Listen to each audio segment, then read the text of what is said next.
ময়মনসিংহের ফুলবাড়িয়া উপজেলার বিষ্ণুরামপুর পূর্বপাড়া গ্রামের মানুষ রাস্তা নিয়ে পড়েছে চরম বিপদে।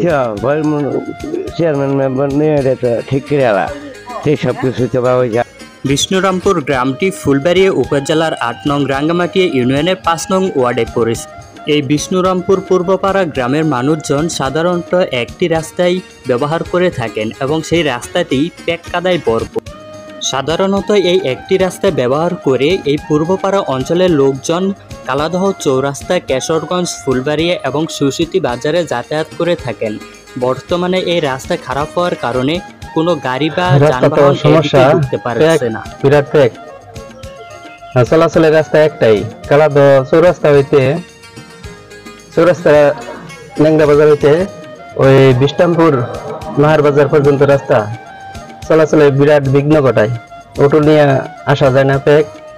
রুগী টিকে হইলে কোনো গাড়ি এদিকে ঢুকে না, যাইতেছে না কেউই। পাবলিকের সমস্যা, আমরা গাড়ি হলেও সমস্যা। ফুলবাড়িয়া থেকে সরাসরি কালাদহ চৌরাস্তা হয়ে বিষ্ণুরামপুর গ্রামে ঢুকুনের একমাত্র রাস্তা হলো এটি।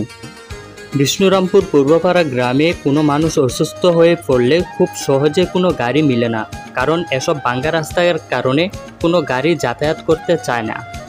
যত দ্রুত সম্ভব এসব ভাঙ্গা রাস্তা মেরামত করার জন্য স্থানীয়দের অনুরোধ জানাচ্ছি। একটানা কিছুক্ষণ বৃষ্টি হলে এসব রাস্তায় হাঁটু সমান পানি বেজে থাকে। এতে এলাকায় যানবাহন যাতায়াতে সমস্যা হয় এবং স্কুল ছাত্রছাত্রীরা স্কুলে যেতেও সমস্যায় পড়ে। আজকের ভিডিওটি কেমন হলো অবশ্যই জানাবেন এবং ভিডিওটি শেয়ার করে দিবেন। ধন্যবাদ।